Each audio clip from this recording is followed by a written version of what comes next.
Yeah. Okay. Good time already? Looks like 4 o'clock. I didn't turn up. Well, welcome everyone to our April 15th tax day, 2025 Ogden City Council work session.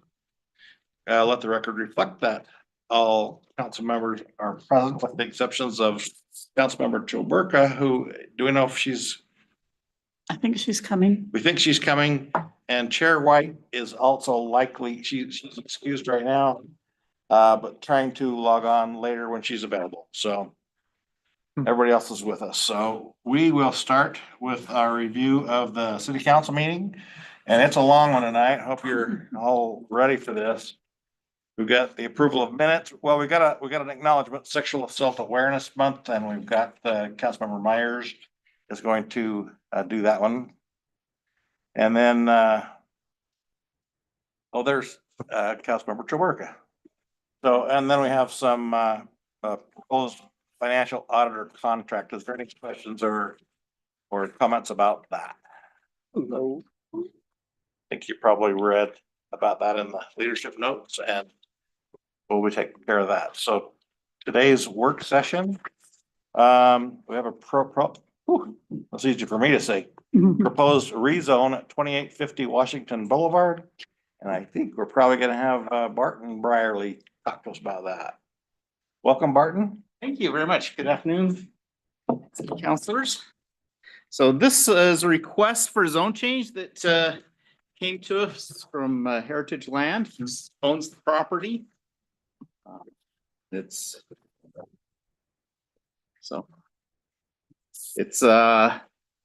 2850 Washington Rear is about the best address we can give to it. It's actually a property behind property on Washington Boulevard. There's an existing building in the front, and it's the vacant lot to the back. So if you can see, here's the aerial photo.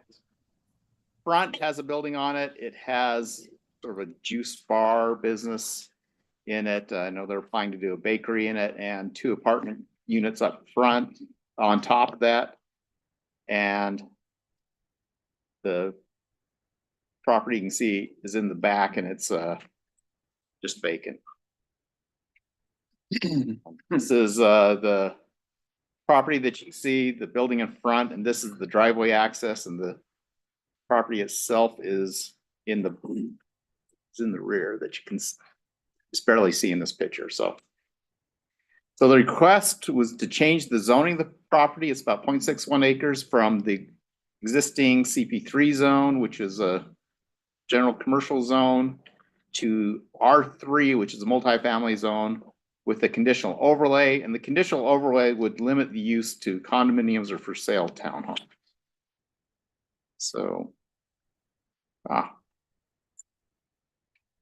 think I gave the wrong presentation here. So, or loaded the wrong one. I can work from here. So the proposal would allow the existing zone, wrong, allows retail, restaurant, office, contractor shop, senior apartments, or church. The proposed zone would allow just multifamily at about 11 total units in the property. So if you look at the surrounding uses, the uses fronting Washington are commercial, and then in the back you have the George Washington School and some residential to the south. So looking at the criteria, one of the criteria in the general plan is that the intensity and location of commercial zoning should be based on market patterns, circulation, traffic counts, and space requirements. And space requirements for expansion of existing commercial uses should also be taken into consideration.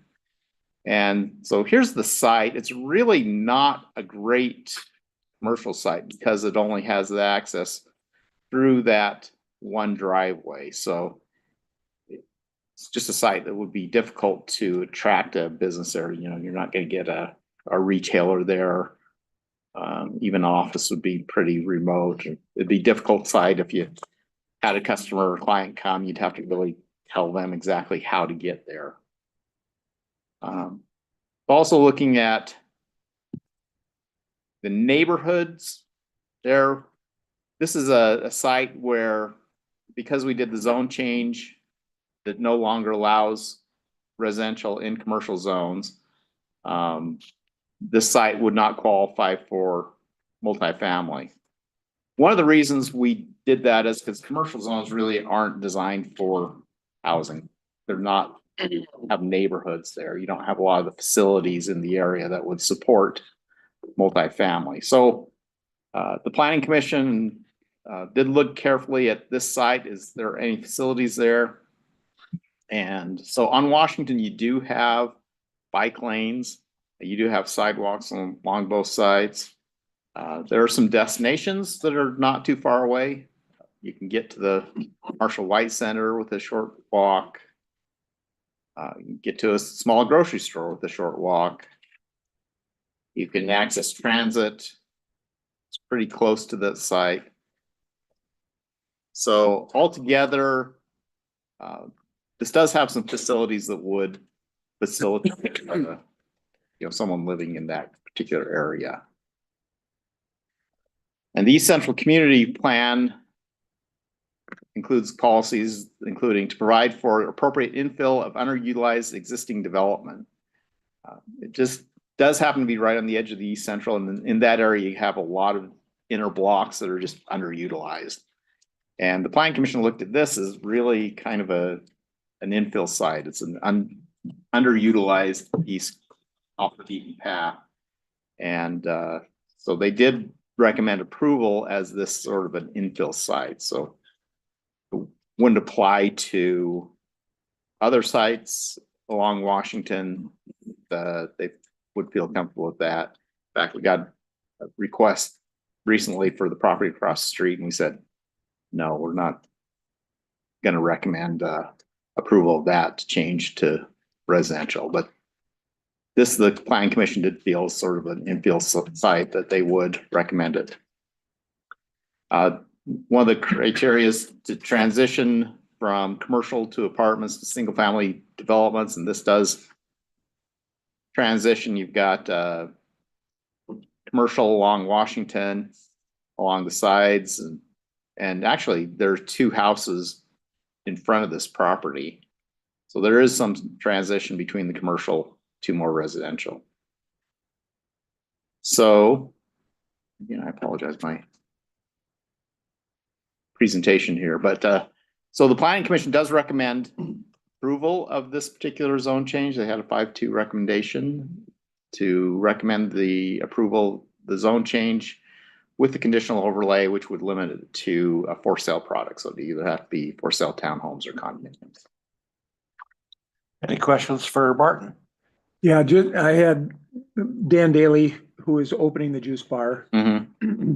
on Washington, inquire about parking. Can you talk about where parking comes into consideration as he bought that property and with his development in mind, had 7 spots, as he described it to me, that were in the driveway and toward the back that were allocated for his business?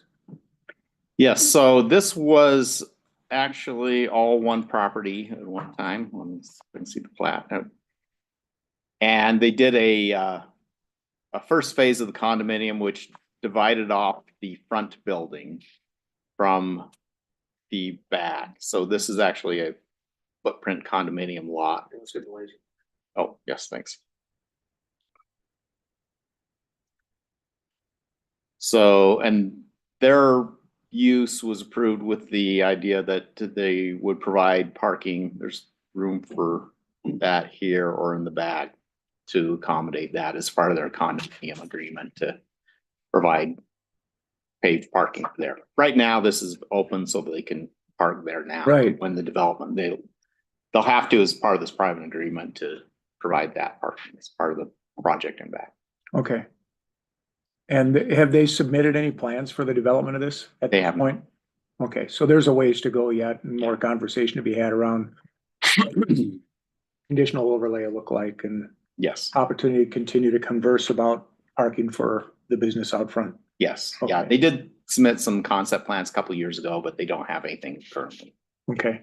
And then immediately to the east of this property and south of the George Washington High School, there's a kind of a big green space. Mhm. What is that? Do you, or It's their, that attached to? yeah, it's part of George Washington. It's Okay. their, it's just their play yards and their open space fields, school fields. Okay. Yeah, I looked at that too. It's like, oh, maybe there's be some development on that piece of property, but and it still could happen. Yeah. They do have an access that goes clear to the street here, so Oh, okay. someday they might divide that off, but really it's just part of their school. Okay. Their schoolyard. Great. Any other questions for Martin? Well, the two planning commissioners had suggested maybe combining with another, what was, it was to the north, the lot to the north that they were recommending as a discussion item, maybe? Yes, so this is actually a separate lot and it recently came on the market. And so there was some thought that maybe someone might pick this up and then pick this up and do this as a all one development. Okay. So I just wanted to make sure that I mean, we did that zone change year ago or whatever it was now. And it does kind of seem a little bit like the pattern has changed. People are coming in and wanting these zones to be R4 instead of Mhm. CP3 or whatever they Yeah. used to be able to get away with. And I wondered if the planning commission had, I just want to make sure they had that discussion. It sounds like you said they did, that this was somehow different and that's why they would approve it rather than just continue to do the same thing in a different way. Yes, very much so. And when that text amendment came to the planning commission, they recommended approval of that with the understanding that there'd be some polishing around the edges. And we've seen 2 or 3 of those requests.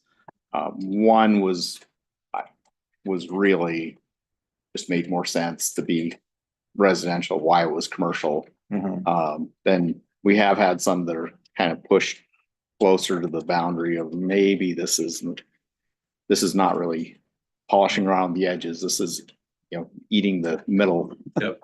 That, so I think planning commission still looked at this as more polishing around the edges, but yes, they're not looking at eating out the middle of the donut, so it's bigger. Okay, thank you. Any other questions for Martin? So Barton, so how far off are we before we have a general plan or a code update plan? The general plan will be next year, probably next spring. Code update, we hope to get a draft done by late summer, early fall to bring through the process. So it probably won't be adopted till early next year. So doesn't it seem like we should just, it seems like we continue to do these conditional overlays and not just this one, but other ones. And, that's the one thing that I think 3 or 4 months ago, you guys came to us and said we shouldn't be doing any more conditional overlays. I guess what's the harm in waiting if we waited on this until we had a definitive code update or a zoning update? Sorry. Yeah. Well, the applicant's certainly quite anxious to get it done. They've owned the property, they've installed utilities they were expecting to develop as a residential product before the code change, but it's really that would be the harm. It would be to them and their timing, their desire. Yeah, we are looking at still doing a conditional overlay, but one that wouldn't require the development agreement necessarily in the code update. I guess oh, go ahead, Chair. Yeah. So I'm just trying to understand. So, if they have been thinking this all along, it's always been commercial. So, they would have already, I guess I'm not sure. I'm not understanding.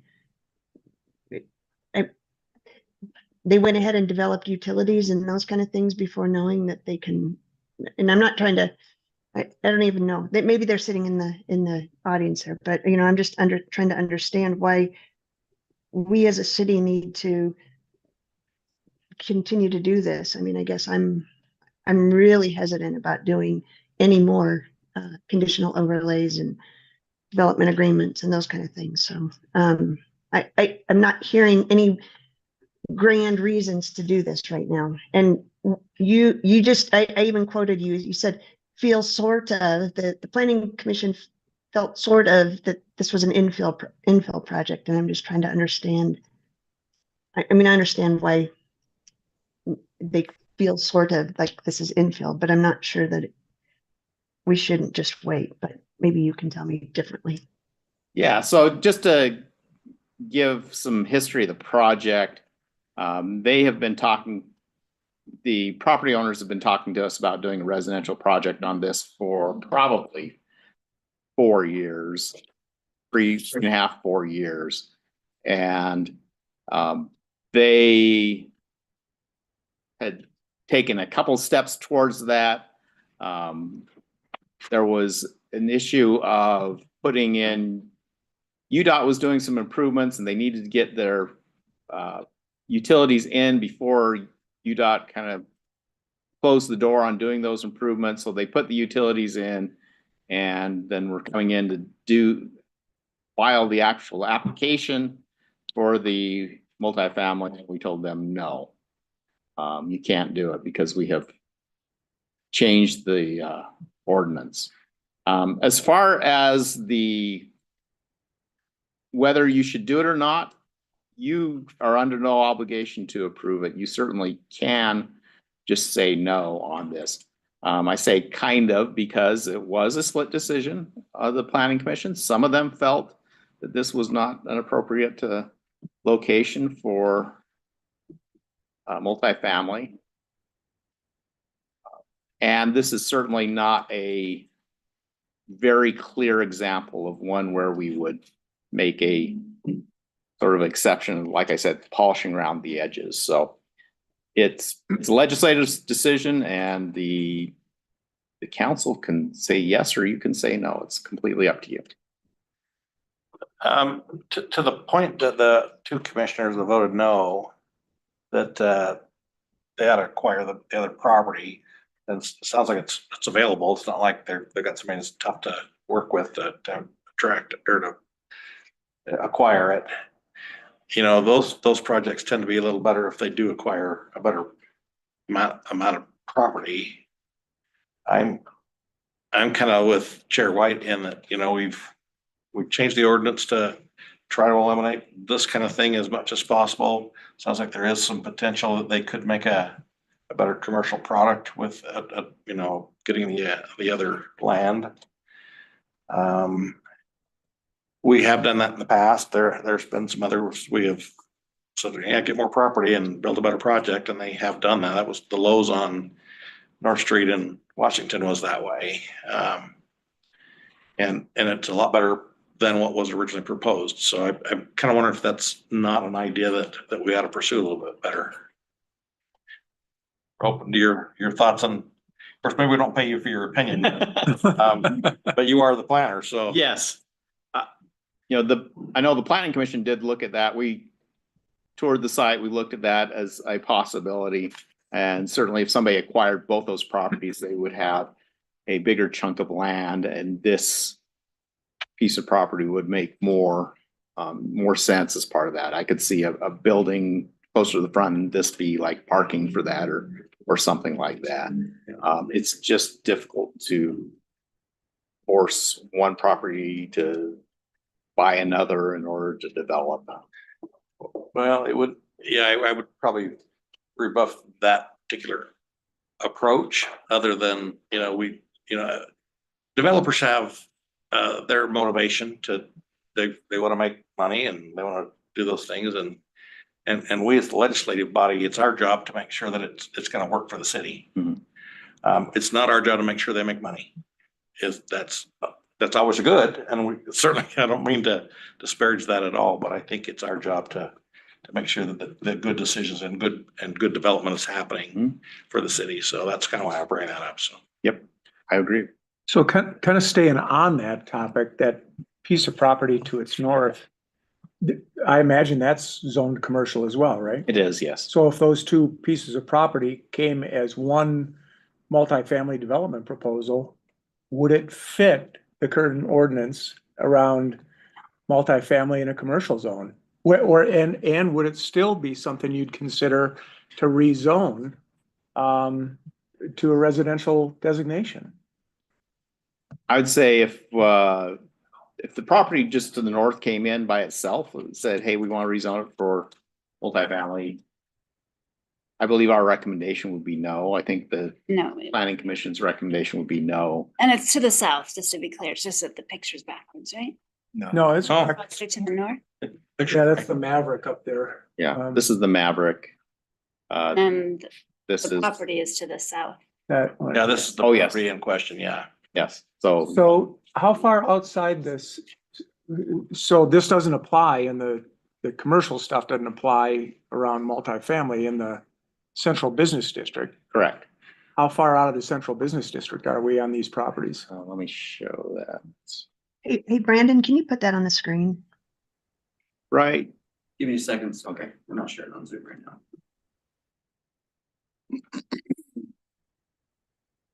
Was it 28th? yeah, it's just a Oh, a block. half block. Yeah. So yeah, it's a half block to the north.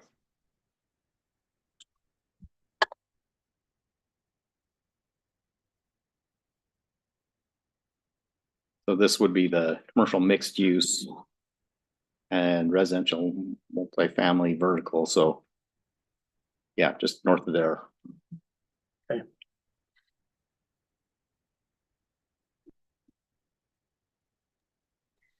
Are there Okay. any issues?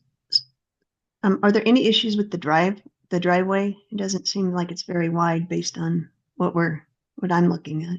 Yeah, it is. It is 20 feet.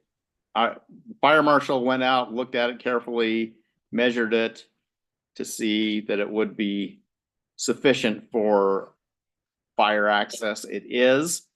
But there isn't any room to spare on that. So, you can't have a full 20-foot driveway and a sidewalk and extra room for, cars, extra cars or parking or anything like that. It is just barely wide to accommodate it. I thought, were you suggesting though, if they put the properties together, that would be a commercial property at the front? That's what I would, Instead of- yeah, where it's in a commercial zone, that's what I would Right. think it would be. I just want to make sure I understood. Any more questions for Martin? The two homes behind the shop there, were those were developed prior to the changes to the commercial zone? Is that right? Or? Yes, And so that's the only thing that I could look at and say, those would definitely be isolated as residential properties in the middle of that. And so, I mean, that's something to consider, I think. yeah, they're older homes. I don't know exactly when they were built, but it's been a while. And I just have a comment too. It seems to me that the landowners operated in good faith. We've changed the ordinance last year. And there's not a lot of other options for him to use that property. He originally intended it to be used for developing multi-housing kind of units there. So aside, yeah, to me, I think that he's been working with the city for 4 years. And his original intent was to build multi-housing complexes there, townhomes. Is that what it is intended to be? Is that what the other structures are, townhomes? There's single family homes around there. But They're the other just- two that are right behind used to be Jack's Shoe, wasn't it? Yeah, they're actually single family homes. It's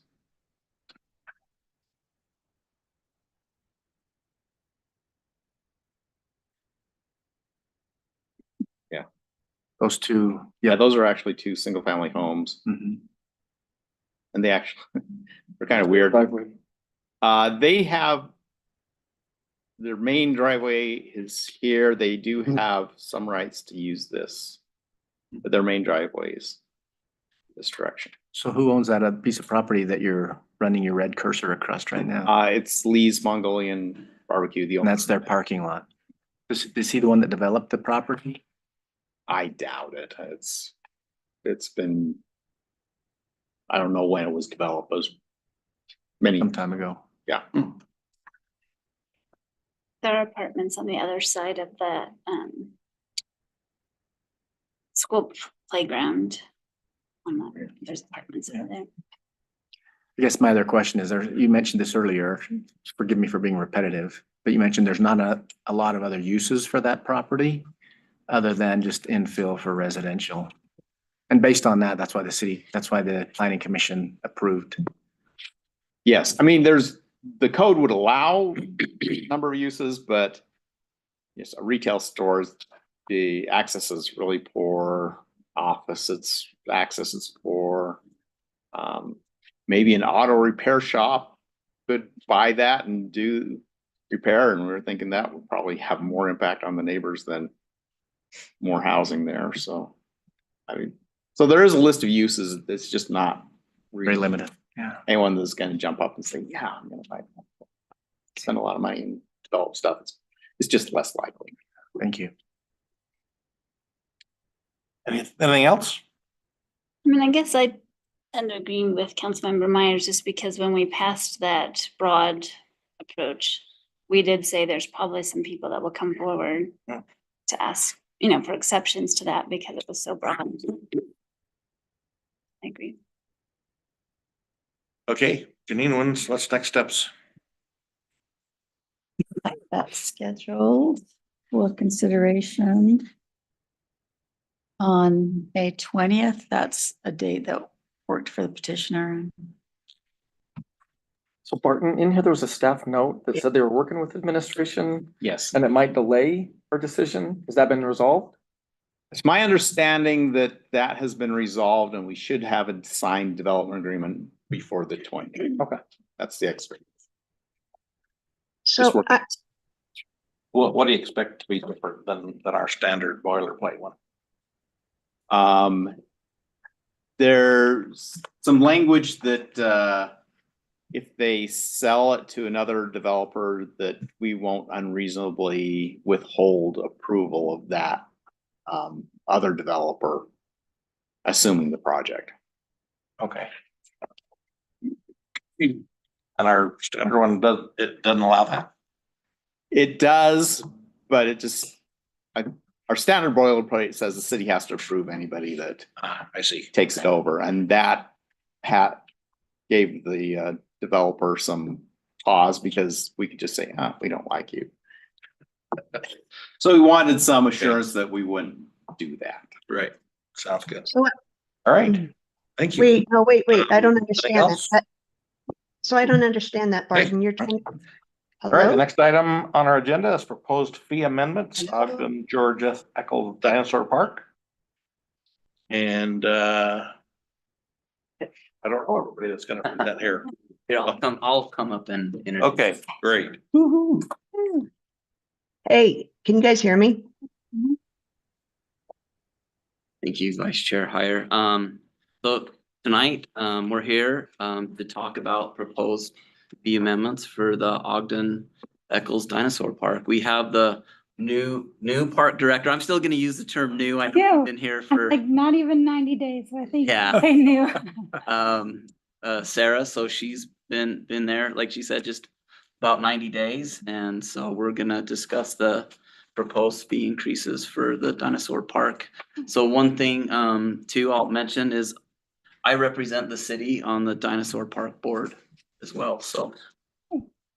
Awesome. All right. Well, we were here back. It was my very first week on the job. My board chair was here and presented our annual report. So you might recognize some of the slides in here from that, but this is our official request to raise our admission fees from $8 to $12. The last time that we raised our rates was 10 years ago. So obviously material costs, wages, things like that have gone up quite a bit in the past 10 years. So I'll go through, here's our agenda. I just have some slides on the leadership, our request. We did pull some local comparisons, so some other museums here in the area, as well as other dinosaur parks and similar venues, so that you can see the comparisons there. And then I just have some fun other slides on our other projects going on at the park. Shane Lyon did the animations on this, so if you know him, he's our board chair. He's very proud of those, so I kept the same animation. So here's just a fun slide. Obviously, I'm the executive director, listed off our park staff, our executive board, and board of directors. We did add, Monday, we added a new administrative director to the park, so I'm really excited to be. Here is our proposal. We want to be able to provide livable wages for our staff. That was one of the very first things I did at the park. There were people there. I was very shocked to see some of the wages. So we brought everybody up to a pretty good minimum wage and then bumped everyone else accordingly, according to increased responsibilities and things like that. To be able to afford those things, obviously we're working on grants and sponsorships, but this would really help a lot with that. We also want to be able to keep updating our technologies in our park. Even though our dinosaurs are not alive and don't require food, they require a lot of upkeep. And those materials, obviously, like all of you know, they just keep increasing in their costs as well. But then we are bringing lots of other educational opportunities and events to the park to increase that. An increase in membership would be wonderful. And sorry, not a membership, and admissions. And our memberships are going to stay the same. So we're going to keep those memberships nice and low, kind of like the Lagoon motto, where like if you go like twice, it kind of pays for your membership. So we're hoping to increase memberships that way too. Here are those local comparisons that I talked about. If we were able to come up to that $12, we'd be at the same rates as the Treehouse Museum. We'd be more than the Nature Center, but the same as them, and considerably a lot less than the rest of the dinosaur parks in our area, about half as much as the rest of those, which we feel really good about that. We feel like we're not asking too much of our people that are coming, and I'll share some of our increased attractions as well. Does anyone have any questions on these before I get going kind of fast sometimes? Any questions for Sarah? On the comparisons. There was something that kind of rang in my memory that you guys were all working on a way to kind of have a joint membership with other areas. Yeah, we already. So that would include that. Yes, yep, it does. So with your membership, we have a lot of reciprocity with like the Nature Center, with Ogden Contemporary Arts, with the Treehouse Museum, Union Station. We have a lot of different overlap with area memberships, which is awesome. So if they have a Nature Center membership, they can come to our park on certain days, and different things like that are half price. Everyone kind of has their own spin on it, but we have a lot of Good. Thank you. It's great, yeah. Our current projects that we have is our hatchery building, which is going to be home to 3D printers, some CNC machines, so that we can print our own fossils and restore our own statues and build our own statues, which will add more attractions to the park, which would be reason to increase our revenue as well, our admission prices, to have those new attractions, which will actually bring down our costs for maintenance, which will be really nice. Here's some pictures from May. There's a lot more done. We have cement is poured. They're drywalling the little bathroom in the corner. So there's a lot more done with this. Probably a few more months before we're ready for inspection from the city, but they're cruising right along on this, which is awesome. Right now, there is nothing at our playground. It's all fully been demoed at the park. So there's a big dirt patch where this beautiful new all abilities playground will be installed. Knock on wood, we're on track. May 9th is when the first round of new equipment will be installed. So we're hoping by the end of May, right around like Memorial Day, right when school's out, hopefully we'll be able to open up the new playground. like I said, we've got all kinds of new stuff coming to the park. So we have our new playground. In the future, we will be adding our All Abilities public version. I know Mayor Nadolski is a big fan of that one, so I made sure to plug that. That'll be on the outside of the park, so that one will be public versus the one right now is private. So you have to have a membership or pay to enter for that one. But we will be having a public version.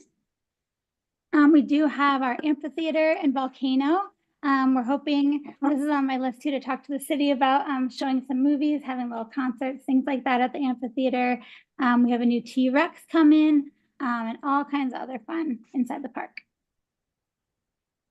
This I just thought was really fun. Our marketing and tourism data, namely our YouTube. I loved it. From January, we had 8,000 YouTube subscribers and now we're over 33,000.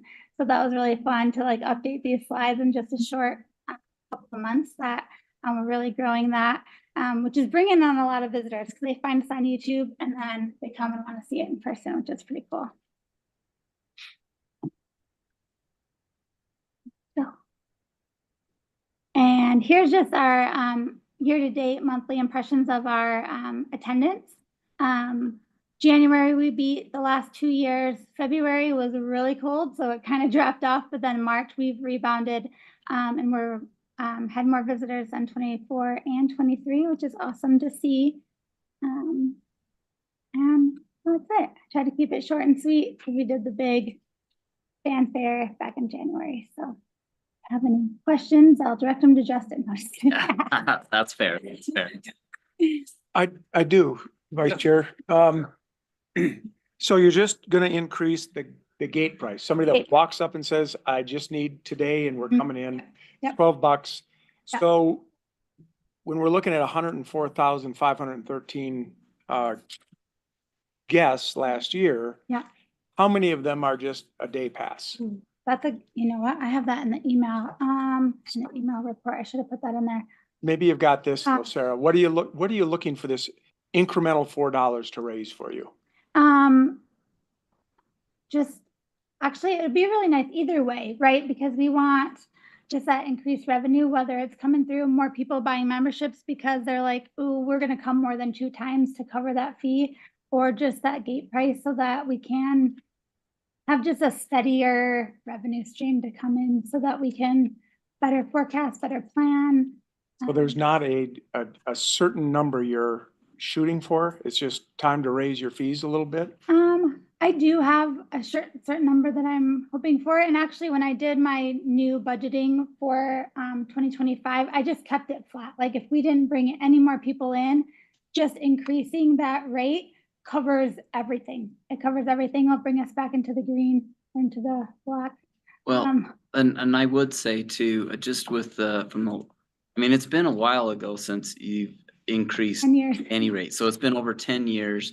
And I think just the cost of living and the cost of maintaining has gone up. And so it's really trying to help keep employees at the park. Right. And keep them employed there while also being able to properly maintain the park and keep things up to date. Yeah, and that's kind of what I'm driving at is, do you have a number that you're trying to reach to do those things, take care of your people and maintain the park and that sort of thing? Yeah. And does $4 times the number of I want 1 day Yes. ticket add up to take care of that? Yeah. One.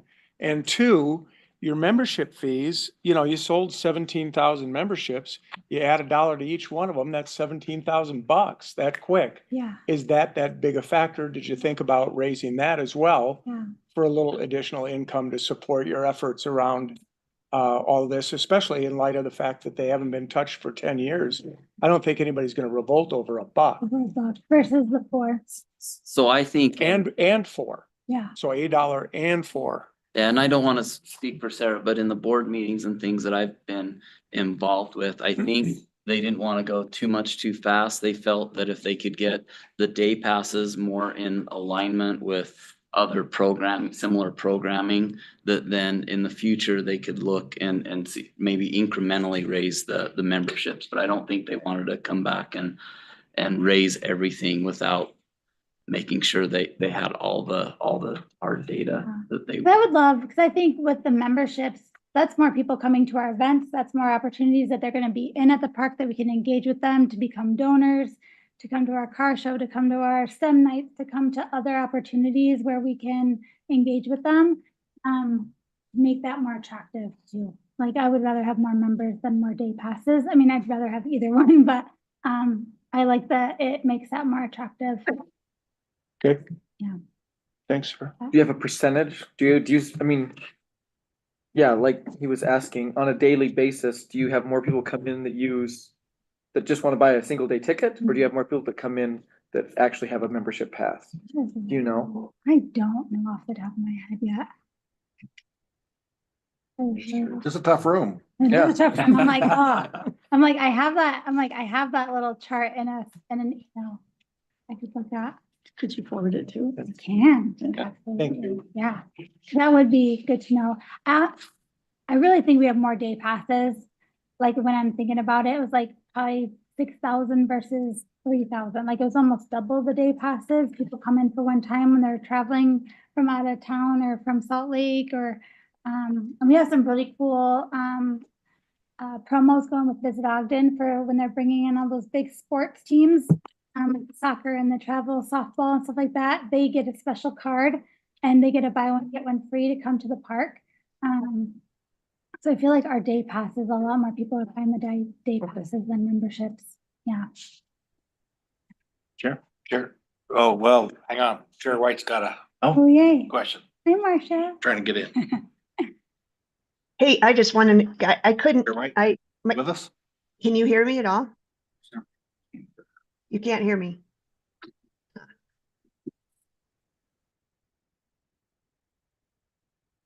Well, you work on that. Councilmember Myers has a question. Awesome, thank you.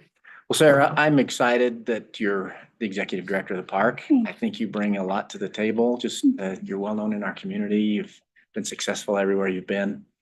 And just really excited for you to be at the park. And I think that will raise the level of what's happening there. So congratulations. I just have one simple question. That is, what is a membership to belong to the Dinosaur Park? Yay, so we have different tiers. We have our Dinos for All. So if you have like EBT or SNAP benefits, you automatically qualify for our Dinos for All, which covers your whole family, and it's $50 for the year. And then we have different tiers that come with different levels. I think the first one's at like $75, $150, $200, and they come with different benefits and added people. So it's pretty good. Pretty reasonable. I was like, oh, that's really, really affordable. And do a lot of the families like to repeat? Do they come back, or do they come back and bring friends, or what do you see? We see, I'm like, it's so fun because I see a lot of the same families that come every week. Because we've added on Wednesdays, we have Wee Wednesdays, which is our preschool. So a lot of parents with littles come every Wednesday at least to engage with those lessons and the crafts and all the fun that comes along with that.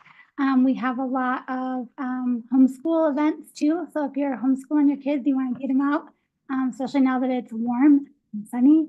There's a lot of groups that come and do that every week. Yeah, so it's been really fun to see new faces. And then I've been even already starting to notice a lot of regulars that come too. So I think we have a good mix. Awesome, thank you. Yeah. Did you figure out how to get Chair White? No, we cannot hear her. Can you hear me now? Nope. Maybe a question for Justin while we wait on that, and that's somewhat related to the Dinosaur Park, but it's the parkway that runs behind it with the, do we know when that's gonna be completed? Like right now, it's got the. Yeah, Where is or it? the marathon.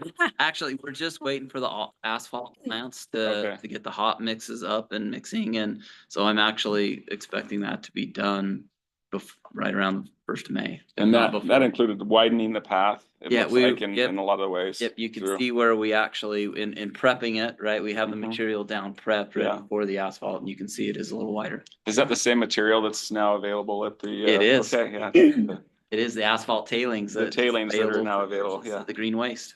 Okay, good deal. I've had some runners say they prefer the tailings rather than the asphalt, so. Anyway, I prefer the asphalt. Okay, well. I asked her if she wanted to text her question, but No, I was I saying. think so. Can you guys hear me now by any chance? Oh, yeah, here you are. She's speaking louder. Okay. That's what it. All right, sorry about that. I just had to go out and back in again. Well, Oh, you're. well, that was a while ago. I don't even remember my question now. Oh. Actually, Dave kind of asked the question, so I think I'm good with what I was gonna ask. I had several questions for Barton before he left, but maybe we can circle back around after we're done with these. Okay. Well, thank you, Sarah. When are we gonna see this one, Jenny? May 6th. May 6th. Yeah, and I'll send you over that data on memberships versus day users. Okay, Yeah, thank you. perfect. Awesome. Thank you for that. Yeah, that'll be good. Thanks, Oh, Sarah. perfect. Thank you. Okay. Our next item on the agenda is a proposed fee amendment for the Marshall and White Community Center. I guess we have Justin and Ginger.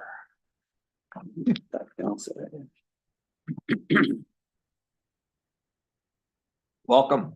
Yes, thank you. Council members, we appreciate the opportunity to come and talk about this. We're really excited of what's happening at the Marshall White Center.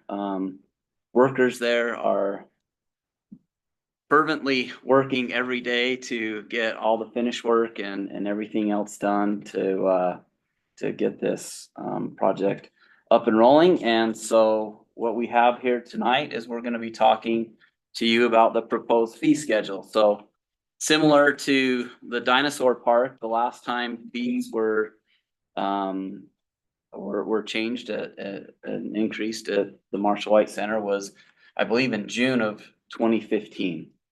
So when those are, and I'm gonna scroll through here. So a little bit online with this as well. We have, I believe, was it Whitney Ward, who she was the operations analysis, did the operations analysis for VCBO, who was the city's architect. And so she's online as well. So in getting through this, again, what this says, the city's administration is proposing a new fee structure for the Marshall and White Community Center. The analysis for the proposed fee structure was in part of the financial operations analysis, which I said Wendy had been a part of as a consultant. This analysis was done to help provide proper operational revenue to pay the bond obligations for the center. And the proposed fees include residents and non-residents fees, as well as fees for activities during operating hours and after hours. The fees for non-residents are based on the residential fee plus about 30%. This is consistent with the previous Marshall White fees as well as other recreation fees. So certain after-hour fees have additional either $50 for non-pool rentals or $100 for pool rentals. That's the cost of making sure that we are properly staffed for those after-hour rentals. So with that, let's get into the fee structures themselves. So first off is the facility rental for the resident costs. As you can see, we have our pool rental fees. We have a full pool, which the full pool includes there's a play area for kids that is got some really neat structures in the middle of it, and then around that play area there's a side on the west side and on the north side that goes around it. So the pool is very large, much larger than the previous pool in the center. And so we have costs for either a full pool rental, a half pool rental, or a swim lane rental. We also have a party room, which is just on the locker room side of the pool as well. So if there's parties or things like that, we can bring in pizza or cake and allow kids to have some parties there. You can also see the after hours cost difference for those. And then Justin, so swim party, so I wanna have my grandkids there. They wanna invite 1,000 of their friends. What works out? How does that work? Oh, I don't know if 1,000 of their friends are gonna probably fit in all of. I guess that's what I'm really asking, is how many people does that get in?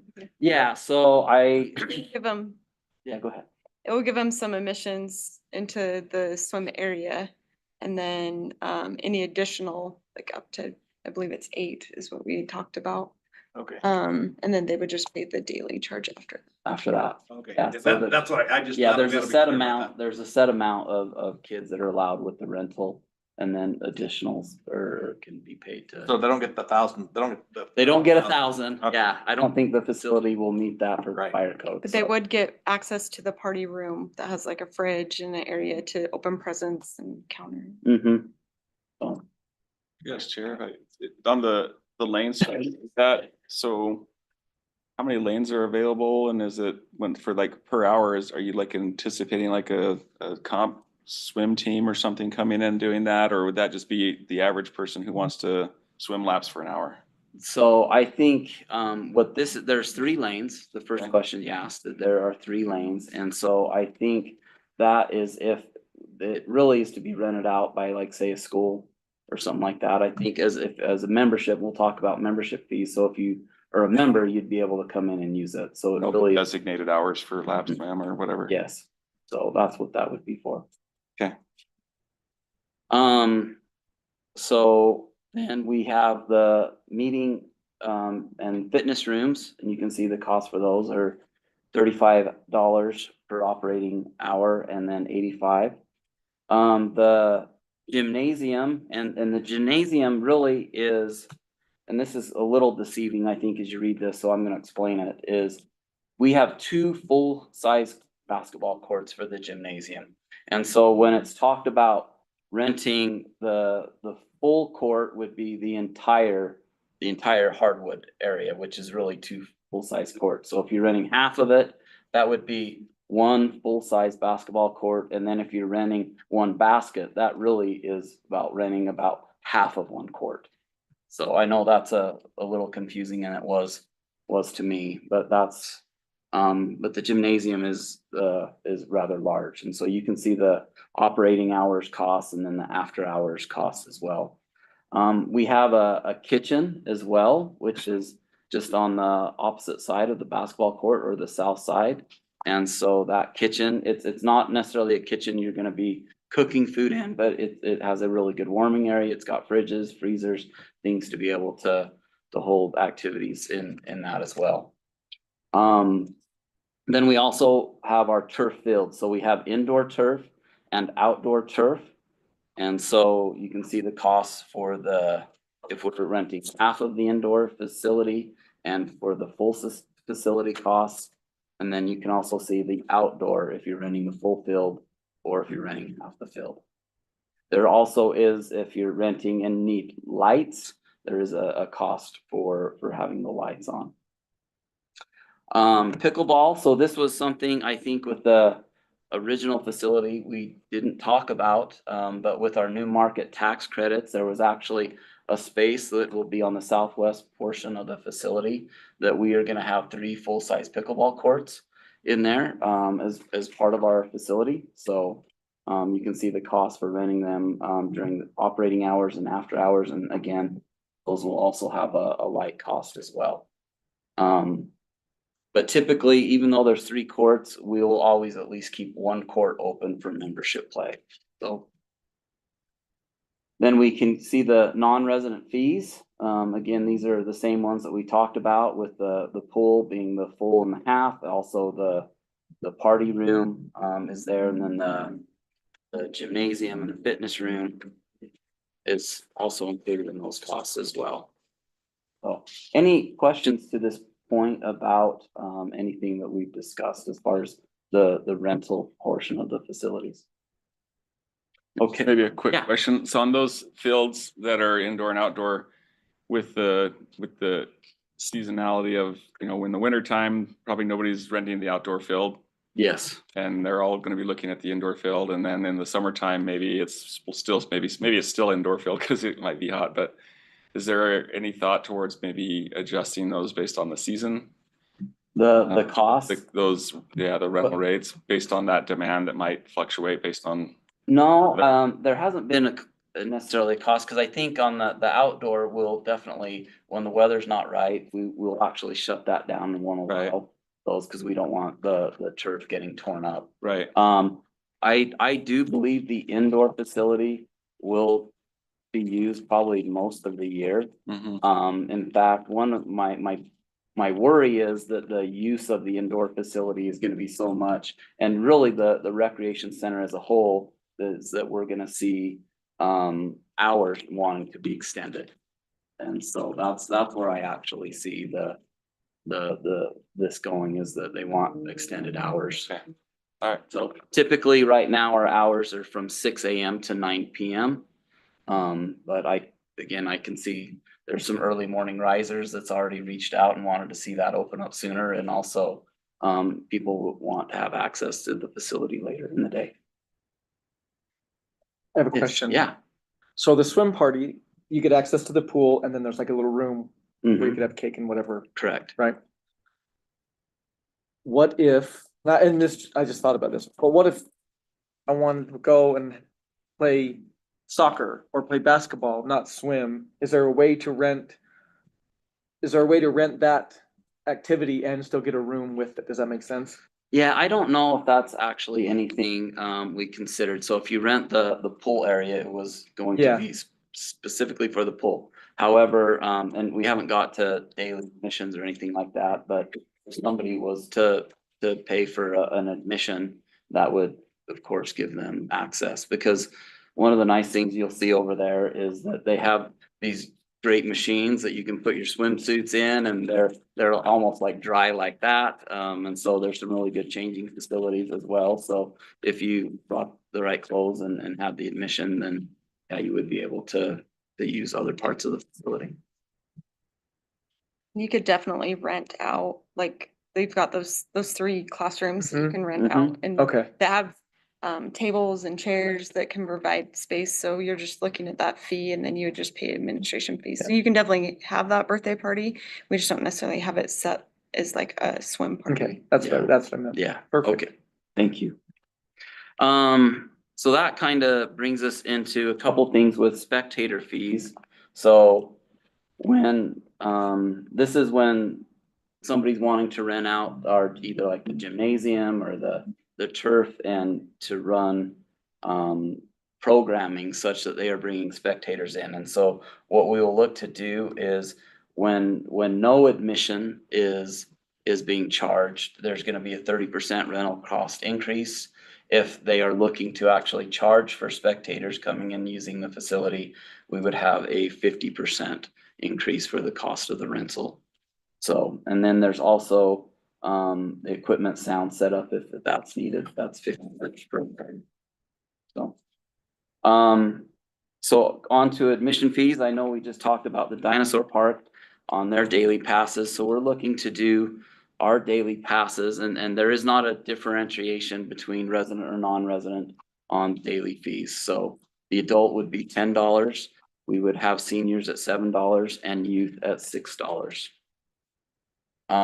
Going on to the annual passes, which there will be resident and non-resident for annual and monthly passes.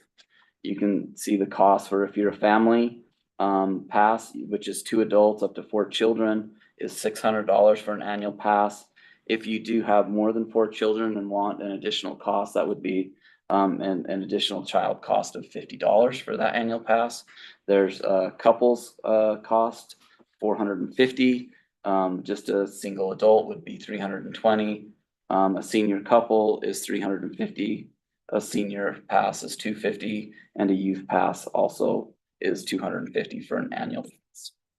If you're a non-resident looking for that, again, a family pass would be $780, which is just an increase of 30%. The additional child would also be $65, and so forth. You can see with the couple and the adult costs, the senior couple and the seniors and youth. So any questions with the annual passes? I don't have any questions, but number one is appreciate the process that you all went through to come up with these fees, because I know it's challenging to balance everything. And I'm guessing as we work through it, we might adjust different things. And so I'm totally expecting that. And I just wanted to also reiterate that there is gonna be like an application for reduced fees based on, maybe your income or something like that, just so people are aware of that. Yes, thank you for bringing that up. And there is a way for, if you qualify to get a reduced fee on all that. And so it would be very similar to what's done at like the YMCA and others that are like that as well. So you go in and based on your income levels, that you can receive that. So thank you for bringing that up. Monthly passes, again, residents monthly for a family is gonna be $60. Each additional child's $5. Couple will be $50. Adults will be $32. Hey. Yes. Hey, you can hear me, yay. So just before you go on, Justin, I was trying to get off before you are unmute it, but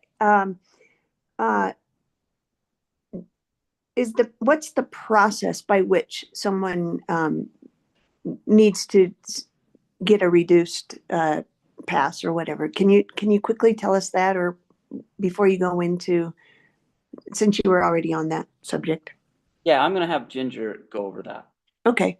And it doesn't have to be now, but I just didn't want to forget about it.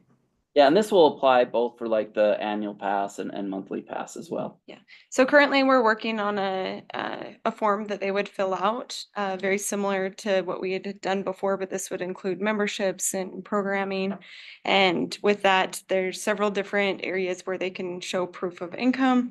Very, very similar to what we've done in the past. And it's a one-time, they show that one time annually, and then we would approve them for that whole year. fee reduction. Mhm. So, and then our new software will allow us to put that into the computer so that if they're qualified, then they would be able to be qualified for their whole family, not just to go through that process more like multiple times. That helps. I love that. Yeah, and I think like even a proxy, like if somebody's on Medicaid, that's almost a proxy, but just, then it makes it easy so you don't have to do a whole financial background or whatever. I think that I can get you a list of what we are presenting to legal, what we're wanting to have as proof of income, but I believe that's. It's very. It makes it easy, so then you don't have Yes. to Yes. do it. So Exactly. So while you're out that, how does the senior silver sneaker thing kind of work with this? Oh, yeah, so, like, and I wish Ed was here, and Ed actually feels really bad he's not here. He should be here instead of me, but he is not feeling very well, so. But there's silver sneakers, there's actually a few different programs that qualify for this that. Renew Active. Yep, And Silver and Fit. seniors are able to, so, why don't you say those out Yeah, loud? Renew Active and Silver and Fit Yeah, and Silver Sneakers. So we are actively pursuing contracts with them. with them. Okay. That becomes free for the user, and the insurance then pays the city. Yep, and there's actually quite a few different programs. I think Select Health has a program too that they allow seniors to be able to pay for memberships. Thank you. Yeah, you bet.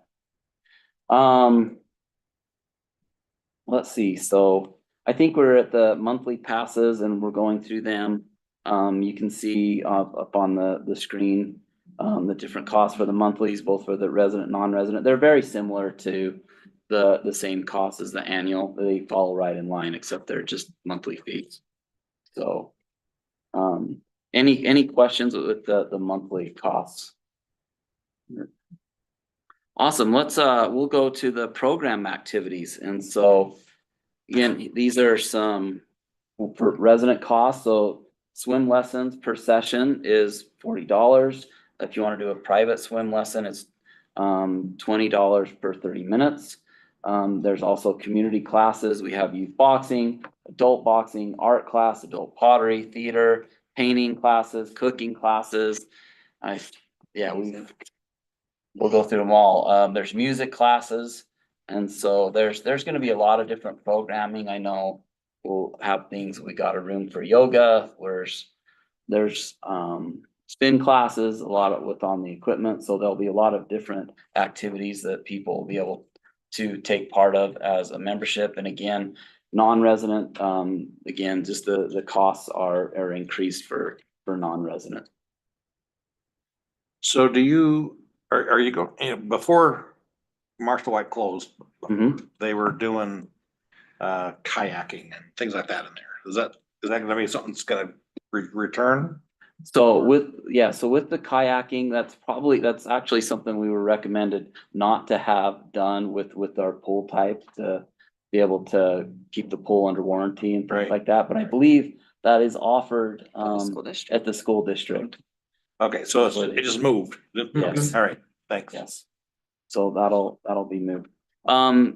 The other nice thing too is there is going to be other programming from the community. We're working with partners to have activities and classes where there's free participation for people to be able to come in and like I want to say, is it My Hometown? They have one where they sign up and again, it's all free. They allow if you complete the class and have like a perfect attendance, they'll even allow the keyboard because they'll give those a keyboard. And so there's a lot of other neat programming and working with partners to be able to have it's accessible for many of our, all of the residents. Any questions? I know there's again, there's some other parts in the transmittal that talk about fees and so those are what we're looking to do. We're trying to get people to, instead of do punch passes, to actually have memberships. And so they'll be able to, on your phone, have your card on your phone, come in and scan it and make it really easy and accessible with our software system. So, yeah, Councilmember Graff. So help me with swim lessons. When I think of swim lessons, I'm thinking my kids, it's $40. It's 5 weeks of swim lessons at 8 o'clock in the morning for a half hour. It's $40. And what does that look like? Is that one swim lesson with a group or? So the swim lessons I was talking about, I think are private swim lessons. So I do think we're gonna have other programming that like with our pottery classes and such where people will be able to come and have group classes as well. Okay. So, And then you'll have your swim lessons per session. yeah. Okay. So you can either do private swim lessons or you can register for the session, like what you were saying, where it's group lessons. Okay. All right. So the other thing too, I'm really excited and I can hear it in your voices both tonight and when we went through this review of proposed fees last time. And I believe this thing is going to open with a bang and we're going to see a lot of people in there. However, that sometimes can cause a problem. The quality of the experience can be diminished if you've got too many people in there. So if you've got 1,000 people that want to go swimming, it's going to diminish the quality of the swim experience. I'll make sure my grandkid doesn't bring it. Yeah, you got 1,000 people just coming from the Myers family, and they're gonna have cake in there and all that stuff. Anyway, so is there any way that you're thinking you're gonna, or any thought gone into how you regulate the number of people that you're gonna allow in the pool, Yeah, I mean, so. for example? And you're only gonna be able to get so many, but when we have programming, right, we're gonna have different programming, and so those are gonna be things that you have to sign up for and register for. Even as a member, though, you still gotta sign up. It's like very similar to other gyms where you might be a member and you might wanna go do a spin class or go do a sort of a workout class. You still have to sign up, so that'll help regulate until. Programming will do some of it, but you'll have open swim and open gym, right? Correct.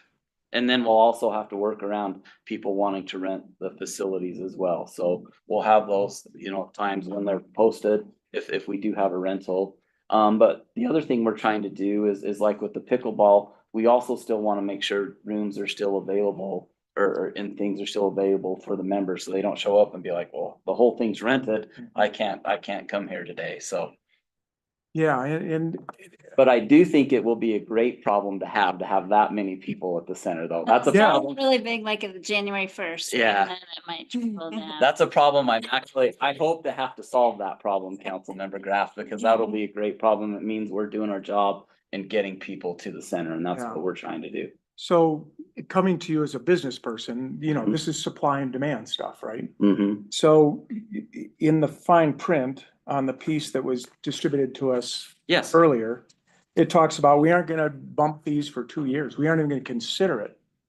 As a business and supply and demand, one way to diminish demand is to increase prices, to regulate supply. And we're in a situation where this is a community center, not purely a business. How do we walk this fine line between $10 is not a great enough barrier, and we've got more people here and they're disgruntled and the place is overwhelmed with population, and going to $12, so you know what? $15? That is a great question, and so I think when we thought through this is just what we thought would be good to present. If that's something that you feel we need to look at next year, we're more than happy to say, hey, we will relook at this next year.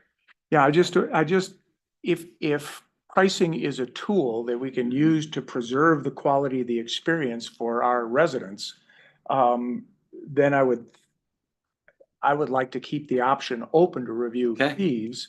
If fees are a way you want to regulate this, rather than saying people come to the check-in counter and it's open swim, we've got, I don't know what the number would be, 200 people in the pool. We don't allow more than that. You're all out of luck.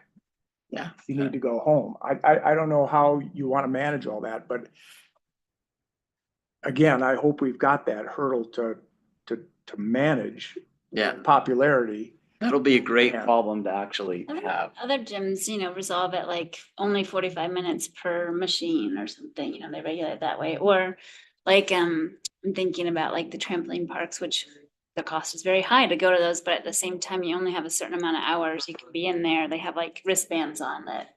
There's solutions to these problems if Okay. they become too busy. Well, I hear what you're saying, Yeah. but I also believe we should just be covering our costs. We shouldn't, and thinking about maintenance and reinvesting in the center. But this is not a business. Right? No, We've I all, get that. yeah, we've all, done a lot of work to make it happen so that it's not about making money. No, but Yeah, quality of the experience for the community and upkeep and maintenance are two important things, as you, for sure. the maintenance part you Yeah, mentioned. for sure. yeah, and that's one thing that's, it's gonna be really nice. We've got a brand new building, and so that's, something that we have to start thinking about really from day one is upkeep and. Yeah. But it's all not regulated, but there's only so many people you can have in the pool based on lifeguards, right? Correct. Right, so that's gonna be regulated.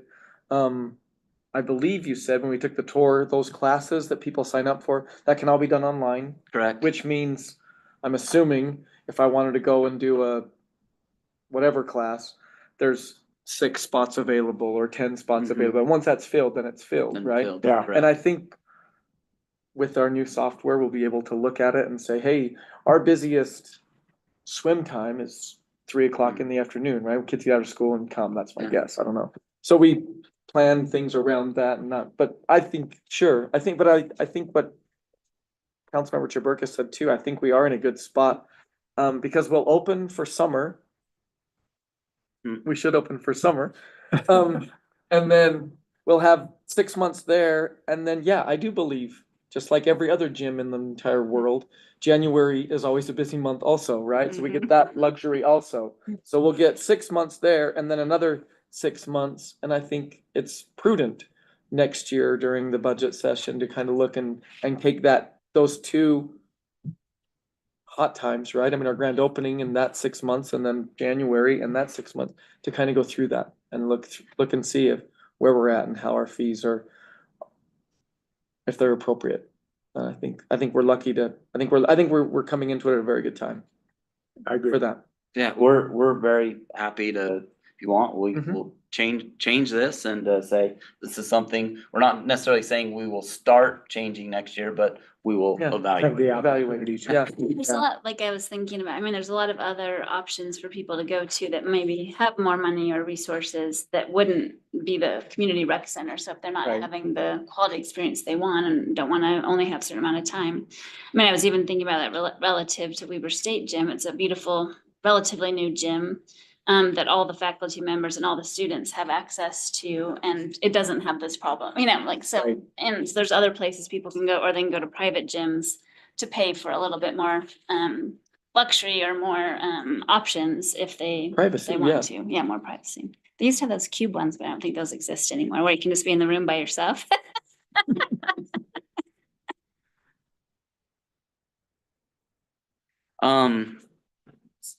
So- I also think, I think, what if we start adding different classes or, eliminating classes, that it's a good idea to look at it annually.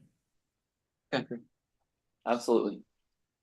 One other thing too, and I think in the transmittal, this was actually put through wrong, is it says a gym rental deposit, and I think we need to actually cross out gym and just say a rental deposit, and that will be applied to a couple areas. One, it will be for the gym, but it'll also be for the kitchen area as well. So I want to make sure that that's also included, that people who are renting out the kitchen area and that room can actually be divided off into 3 separate rooms. So if they're renting out that whole room, that will be able to have a deposit required, just to make sure that things are being taken care of and not being abused. If they are, then we have a cleanup fee for that. Also, one other thing is to give the Public Services Executive Director authorization to enter into contracts with maybe local businesses to establish some corporate rates for monthly or annual passes. I don't know necessarily if that's going to be something we hear from a lot of corporations. We've heard from some that are looking to actually get a lot of members that way, but if they are, then we would be open to hearing what they would be willing to pay, as long as it made it worth the while and it didn't cause problems with our existing residents. So I think we should have a maximum percentage or something and make it consistent across the board. So if it's 20% or 30% or whatever that contract is, I think you should just have a set contract and not have it be left up to just one person to negotiate those. That's just my opinion.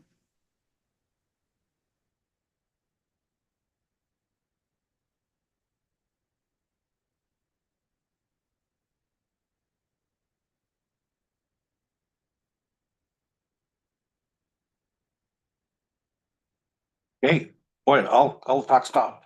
Guess we're done, huh? Well, the corporate part makes me wonder about Ogden City employees yeah. So membership. yeah, so that's one thing too, is working through memberships for Ogden City employees with that as well.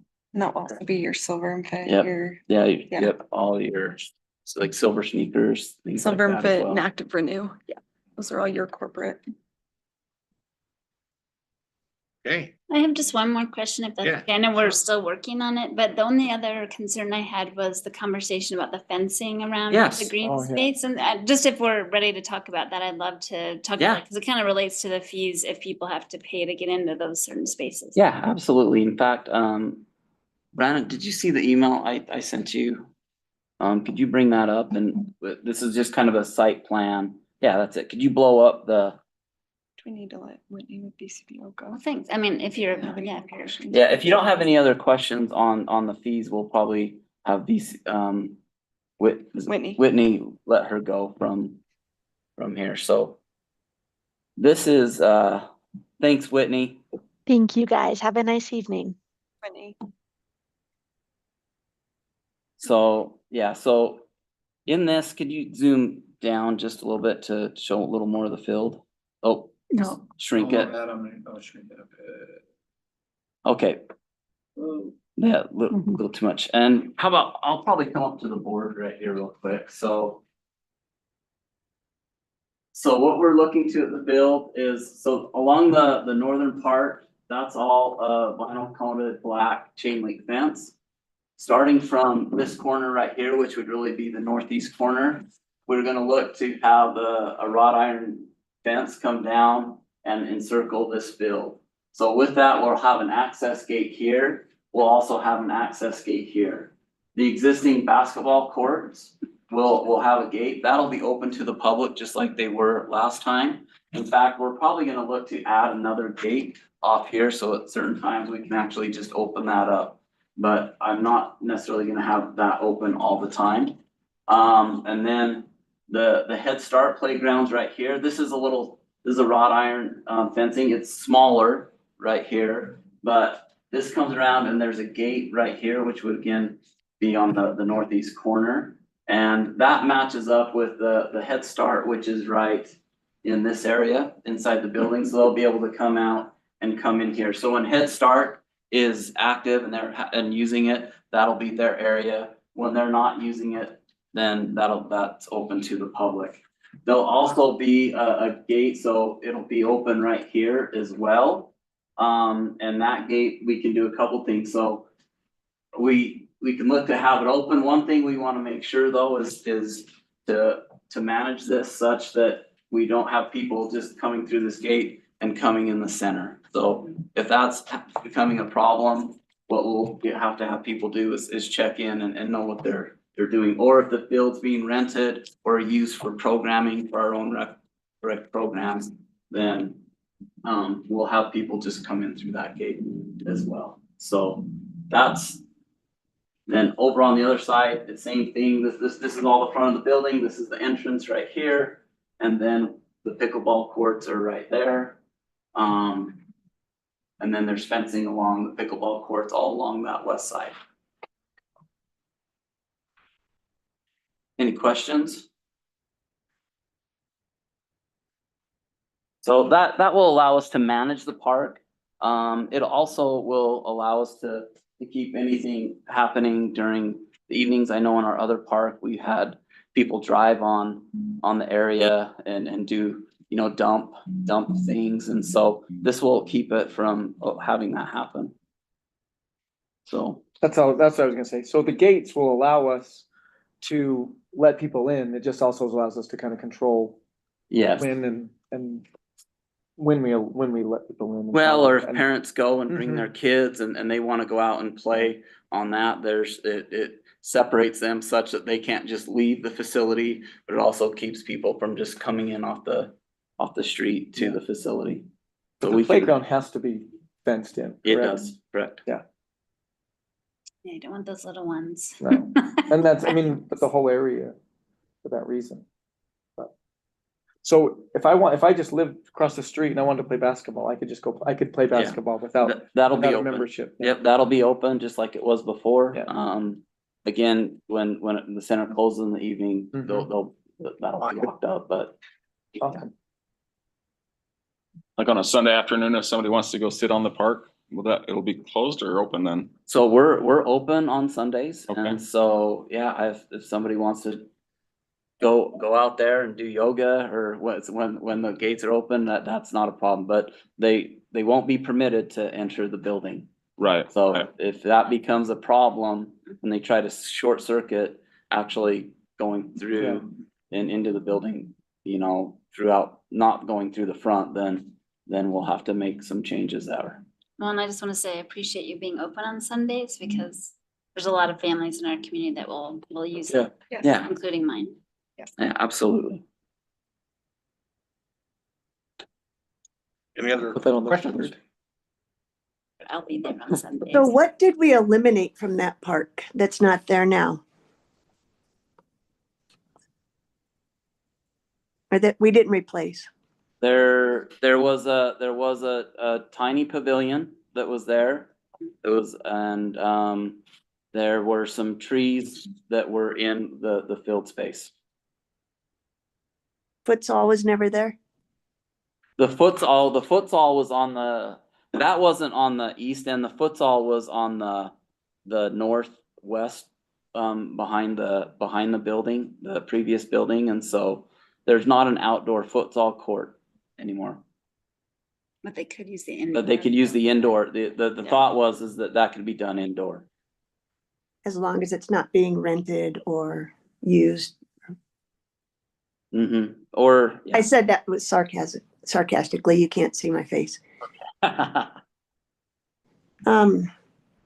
So will people be able to, so I'm maybe I didn't see you up at the board there, but if I wanted to go have a picnic with my family, do I have to go through any day of the week, but do I have to go through the building or not? So you, typically that gate will be open, which will be over on the east side on the south corner of the building. You should be able to access the park area from there. Got it. So if there are events or things scheduled or other things going on, that might be at that point limited, but that's the idea, is to have that space open for people to be able to go use, as long as we don't find people trying to short circuit entering Right. through the front. Yeah. And that would be true for, you know, Monroe Park at this point when they have baseball games going on. Yes, Yeah. yes. I think my only other question is, just thinking about, the impact on the neighbors right there. You know, if Mhm. the facility's open till 9, will there be lighting on outside, or, you know, what would that look like, you know, for the neighbors? So we've definitely thought about the neighborhood. We did install lighting. This will be, other than our baseball and softball fields, this will be the first lit field that we have. I know, Ed and our recreation program is excited to be able to have, flag football, other things like that. And so we try to be very concerned to make sure we have directional lighting such that we don't get that spilling into the neighborhood. So. But they are all new LED lighting, and we went through a big programming with the lighting contractor to make sure that it's lit properly, but that we don't get any, you know, we limit pollution off the field. That's per our ordinance anyway, right? Yes. That's- Yeah. Not unique to this. It's. Yeah. All right. We're ready to move on? Okay. Thank you. We've got the proposed fiscal year 2024-2025 budget amendment for the Marshall and White Community Center. It's super exciting. And who did I see? Oh, there he is. I know I saw you. You just Disappeared. transported, huh? Greeting, Justin. There you go. Thanks, Vice Chair. Pleasure to be with you. So along with the fee ordinance change, obviously, there's also a budget impact. And so what's proposed before you is a budget that will increase both fees and expenditures in preparation for the center opening. And so what that amounts to is using the information through the architect with BCBO when they went through their process, when they projected out the estimated fees and projected operational expenditures needed to run the center. We use that information, and obviously that we will plug into the budget for next year. So when we bring when the mayor presents the fiscal year 26 budget, the full years of revenues and expenditures will be proposed in that budget budget. What this is before you tonight is to account for approximately 2 months worth of revenue and expenses that we anticipate as the center opens. When we close the center, I always forget the year, but when we closed it at that point, the budget that we had in Marshall White for the pool was zeroed out. We did leave some operating budget for programming, and as they've continued to run programming that typically had previously been run in the Marshall White Center, we've continued to code it to continue to show some expenses and revenues regarding it. And so this is the net change to increase. And so it's not necessarily that we're anticipating only 32,000 in temporary. We may have, or 63,000 in temporary for operations. We do have a small budget already for part-time in operations. This is just the amount needed to increase above what we already have budgeted in the current fiscal year 25 budget. So the total impact would be to increase revenues, anticipated revenues by 161,000 and increase expenses by 161,000. And again, this is based on what we were provided through BCBO and what they estimated the different types of expenses needed would be. Any questions on the budget opening? Questions for Justin? What constitutes contractual services? So it could be any sort of things. I can't remember with their study what they had plugged into that figure. It's one of our account names that we use for contractual services. So if they're using contracting out for any cleaning services, things like that linen services, anything like that that may get charged there, different types of contractual services that way.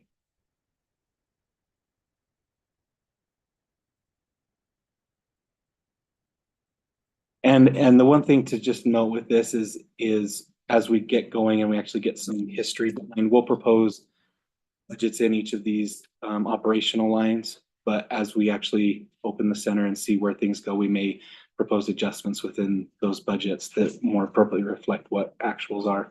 This is obviously based on a estimates they were proposing at the time. All right. Okay. Thank you. Thank you. All right, council business. Have one request. So, we're working up towards the Hove trip, and Glenn has asked if you'd all submit your itineraries, because each of you are maybe doing something just a little bit different. And that's, I guess we've got some of them, but not all. And so that would be really helpful. Anything else, Glenn? Is that okay? Okay. That it? That's it. I want to ask these questions. I wanted to ask them to Barton, but I couldn't. Really, I don't know what happened. So I know that we talked. I would have I look at that property that he was showing us, and I would have a hard time believing we could put a multifamily anything there, as the road is not wide enough to get that many people in and out. And I think you actually have to have an ingress and a outgress. I don't even know if that's the right word. When you have multifamily, a multifamily unit. So I'm concerned that we keep saying that they've been working with us for 4 years, but I'm not sure that multifamily would have ever fit there. The second thing is, I didn't hear if they said are they individually platting them, or are these going to be for rent? He was saying that they were for sale product. For sale, but I didn't hear him say they were individually platted, so I just didn't hear that. And then I don't understand why we wouldn't, and maybe somebody can explain this, but the contract, the development agreement, and eliminating the permissions piece of that, coming back to the council if they decide to sell it to someone else. I don't know why if that's standard in our contract, why we would think that we should take it out. So those are 3 questions I wanted to ask him. I don't think he's still not in the room, so. But So Marcia, with regard to the permissions, they're not taking it out. They're just adding a clause that said the city won't be unreasonable in withholding that approval. So they still have to get approval. Oh, okay. They just can't withhold it unreasonably. And that language is pretty common in lots of things. Okay, I just heard it was, I didn't understand what he was saying. So I guess I don't know. I just feel like we just keep getting these on top of each other. And I feel like we should almost put a moratorium. I know that doesn't sound the right thing to do, but we are, in the home stretch of our zoning updates and code updates and general plan. And I feel like I get it that this property has been, going around and around for 4 years, but it sounds like we're going to have something in another 6 months or so. So I don't know. Marcia, Steve might be able to answer a couple of your questions. Because it doesn't matter where I sit. Yeah. Yep. Chair White, can you hear me okay? I can hear you great. Thanks. Okay. Yeah. So there is that question of ingress and egress to the property. And that is something that typically if a rezone is approved, the developer is going to have to show that they meet those requirements, either on some kind of a plat or a site plan. With this request, we don't have either of those today. And off the top of my head, I don't know what those requirements are. Typically with access, you do want to see, at least 10 feet per vehicle. And ideally, you'd want to see some area for pedestrians and people walking back to their townhome or apartment to use. And it sounded like that there wasn't enough for both sidewalk and access. And so that would be something that would have to be typically addressed at a subdivision level if this were approved. However, because it is related to safety and access, I think that's something that we could look at now, and I'd be happy to follow up on that and have a further conversation so that that can be fleshed out. Yeah, it just doesn't fit I mean, I understand that it's an odd land and it's an odd piece of land that is out there, and it seems like we're gonna still try to put a square peg into a round hole, but and I don't know how much, once we decide to do this, I don't know how much we get to have a say in it again. So that's why I just think we should be waiting for I kind of agree with Chair White on this. This is an odd thing, kind of like the one we saw at 32nd and Lincoln, where it just really wasn't conducive to neighborhood living in that request for me. I think it was approved by the council as a whole, but for me, it just didn't fit. Yeah, I feel similarly. Although the one on 32nd, it hit a different nerve for me than this one does. So I think that where we've had that zone change, this thing is on Washington Boulevard. Essentially, that other piece of property is available. I really think we got to get a better project than this is proposing.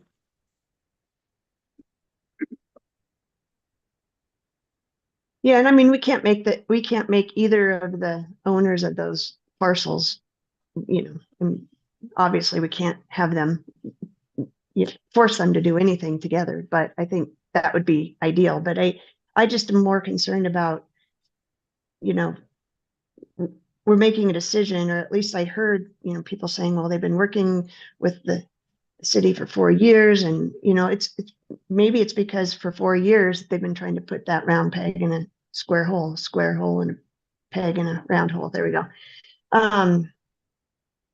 But I don't know. I would like some of those answers, and I'm not sure that we'll get any of those answers if we before we make a decision. So that's just me. I mean, Well, we can't decide anything here tonight anyway, so. yeah, no, I agree. I just All right. wanted to ask those questions before Barton got out of there, and I couldn't. So I apologize for being late to the game on that one. Right. All right. So, we done? Yeah. Okay, well, then we'll adjourn the work session and resume in chambers at 6 o'clock.